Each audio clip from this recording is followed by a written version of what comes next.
The Score, the Tri-State's ultimate guide to high school sports. Welcome to Week 3 of The Score's Football Forecast, a CPTV production. I'm Gordon Engelhardt. Here's Steve Ford with his color commentary, where we're anxiously awaiting momentarily. Our game of the week this week is Memorial versus Mater Dei, which is ranked number 2 in Class 2A. It's 7 o'clock Friday at the Bowl.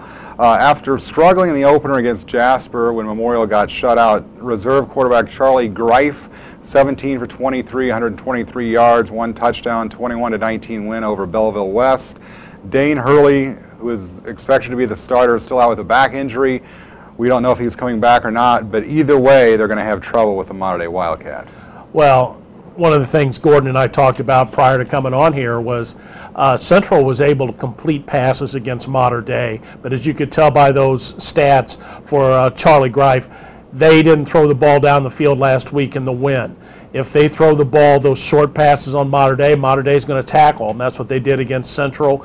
And Memorial doesn't have receivers this year. They're going to run away from those guys.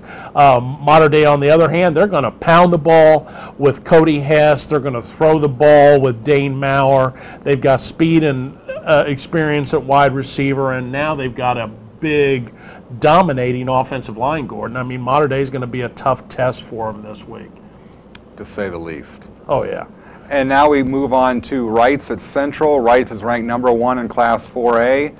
Conditioning paid off for the Panthers. 2 come-from-behind wins against very quality opponents, Henderson and Paducah Tillman.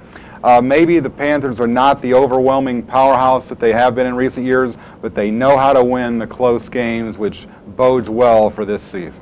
Well, that speaks real well for their new quarterback, Nate Tidwell. You know, he hasn't done it all by himself. He's had, a lot of help. Drew Johnston, the backup, came in last week, and when they put Tidwell out in a passing situation as a receiver, which he did last year, and they were effective with that. It got him a touchdown against Tillman. But Henderson County came back the week after Wrights beat them in overtime and showed what kind of an opponent they were by rushing against North for 445 yards. So that speaks well for Wrights looking back. Looking forward, this is going to be a tough test for Central. Mater Dei overwhelmed them last week, did so physically. And Wrights can do the same thing. They've got Keandre Vaughn to run the ball. Keandre is a quality back who had a good game, an improving game against Paducah Tillman, and they have a nice change of pace back in Mo McCray. The Panthers are coming. They know how to win. They've proven that already in 2 games this year. Central better bring its A game. Agreed. They beat Greene County, Kentucky 22-20 in the first game, and as Steve alluded to, they got overwhelmed by Mater Dei, left Andy Owen searching for answers which may not be resolved on Friday. Our next game is Castle at Bosse. Castle cracked the Class 5A poll the previous week, ranked number 9 this week. In the first 2 games, they quickly joined Wrights and Mater Dei along the SIAC Elite. 2 resounding victories. One of the few problems is running back DeAndre Andrews had a toe injury in their win over New Albany Saturday at Lucas Oil. However, his sub, Andrew Finch, a sophomore, had 85 yards, a couple of touchdowns.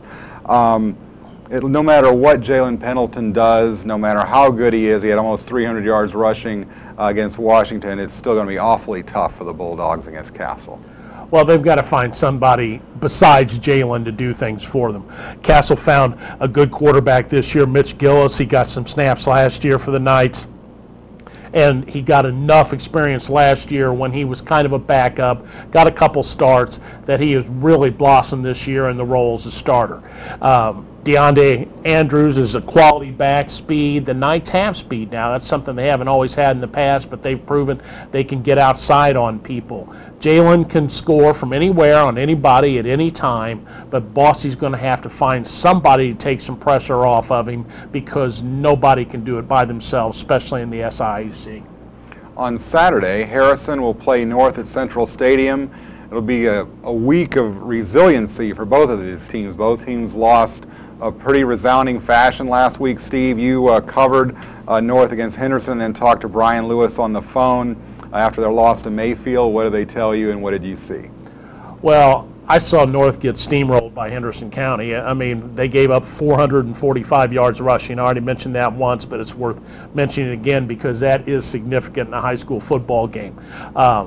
North moved the ball at times. Quarterback Max Mooney has shown he can throw the ball. He's shown he's very good on the option. He does a very good job with the ball fakes and moving things around, but they didn't get much help to go with him, and they weren't able to keep the ball away from Henderson County. They have a big play receiver in Ty Pauly, who caught a touchdown pass on the North second play from scrimmage, a long TD pass, and he also ran for 81 yards for a touchdown out of the Wildcat formation real late in the first half. It was a dynamite play. But that said, North can score quick, but in a game like this, they may want to be able to grind out some scores instead of just throw up a quick touchdown because they haven't shown that they can stop a team from doing that to them. Harrison, on the other hand, Jamie Malvern, they've got things, Aaron Kilbrew, Jamie may be hurt. He got nicked up a little against Mayfield last week, but Mayfield's a big-time school. I mean, they've won 17 straight games, so there's no shame going in there, including a state title, so there's no shame in going down there and getting beat. I think this could be a toss-up. I mean, the team that comes out of this game is, going to show that maybe they can knock on the door, to be in the top half of the SIAC. And perhaps North's line play will be the difference in this one.